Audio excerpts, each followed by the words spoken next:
With the OnePlus 7 Pro, OnePlus is branching itself up into the ultra-premium flagship bracket. With crazy specs, motorized camera, and internal 10-layer liquid cooling system, and a screen refresh rate that rivals even the gaming phones, it has me intrigued.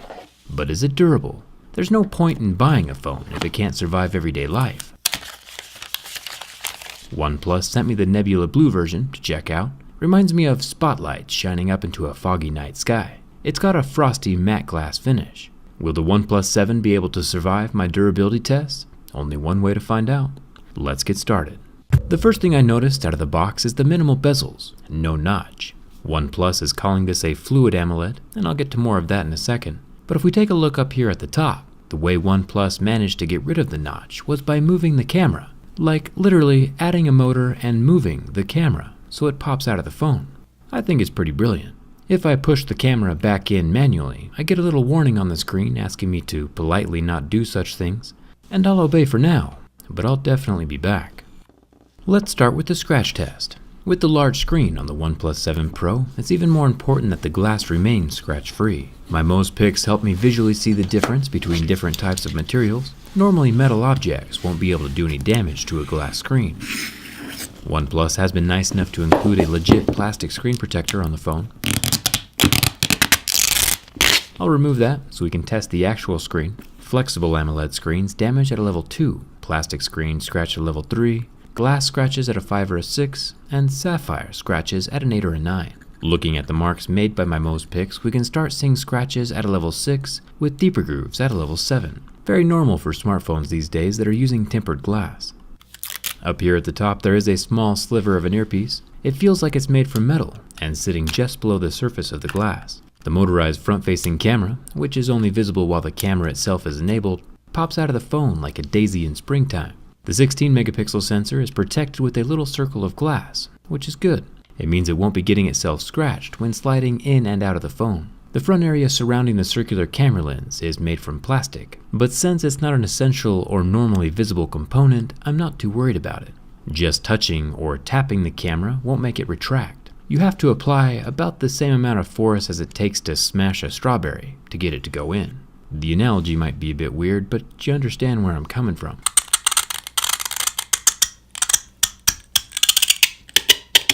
The sides of the Nebula Blue colored OnePlus 7 Pro are made from metal, including the power button and the triple slider, which I'm a fan of.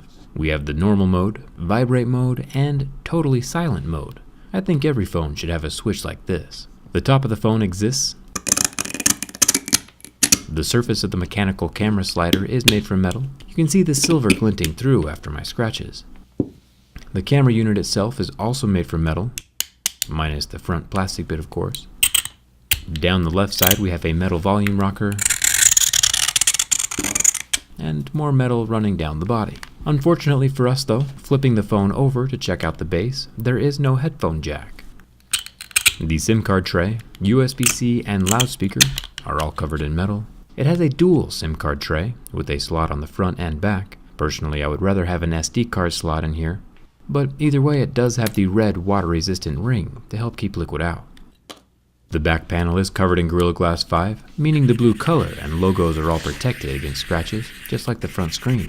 On the 7 Pro, OnePlus has the perfect trifecta of cameras. A 3x telephoto zoom, 8-megapixel camera on the bottom, a 48-megapixel main camera, and an ultra-wide-angle 16-megapixel camera up top. It's a pretty killer camera setup, and I'm a fan of the extra features. This particular lens combination has everything. But what about the front pop-up camera? As we know, moving parts might pose a weakness down the road. OnePlus says the motor has been tested over 300,000 times, and I've always put that to the test. Count with me now. 1, 2, 3. Just kidding. Even if we activated the camera 150 times a day, it would still take us 5 years to hit 300,000. OnePlus says that if the camera is opened and sticking up, but then slips from your hands and free falls, the camera will automatically retract in just a fraction of a second. And it looks like that is indeed the case. The distance between my camera and the desk is about 1.5 feet, and by the time the OnePlus 7 Pro hits my hand, the camera is almost fully retracted. I'd say it would have time to fully retract itself in about 2.5 feet, or 0.6 meters. It's using the internal accelerometer and gyroscope to figure this out. Let me know if you want to see a full-on real drop test of this phone down in the comments. We can check my math. It's good to see that the camera is protecting itself, like a turtle drawing its head back into its shell. The best protection against dropping, though, is not dropping it at all. One way to fix the smooth, slippery glass surface is with a textured skin from D-Brand. The hexagonal swarm skin is one of my favorites right now, but they have all kinds of colors to choose from. Even bulletproof banana is still there. Plus, the skins are pretty easy to change up and swap out whenever you want. I'll leave a link for you in the description. And thanks to D-Brand for sponsoring this video.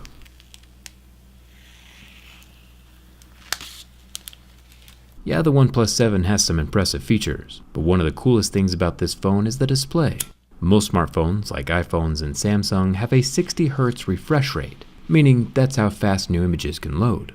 The OnePlus 7 Pro has a 90 Hz refresh rate. Combined with a 1440p resolution, it's putting itself right in the same ballpark as some of the high-end gaming phones, especially if it has that impressive 10-layer internal heat pipe that OnePlus mentioned.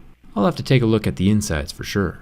You might be thinking to yourself, wow, this Jerry guy is talking forever. And you're right, the flame has been in place for a full 50 seconds, with hardly any indication that the phone's been on fire. Normally, we get permanent burn marks after about 20 seconds. I highly recommend you don't take a lighter to your own phone though. It does melt away the oleophobic coating, and I've had a few mothers mad at me for setting a bad example.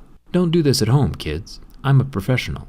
OnePlus has added an underscreen fingerprint scanner again this year. We can tell it's optical by the green light shining up onto my finger as I set the lock method. I'll take my Deeper Grooves Level 7 pick to the glass, just to make sure the fingerprint can still function when the glass is damaged. And it looks like even with the scratches, the fingerprint scanner can still unlock. Not too shabby.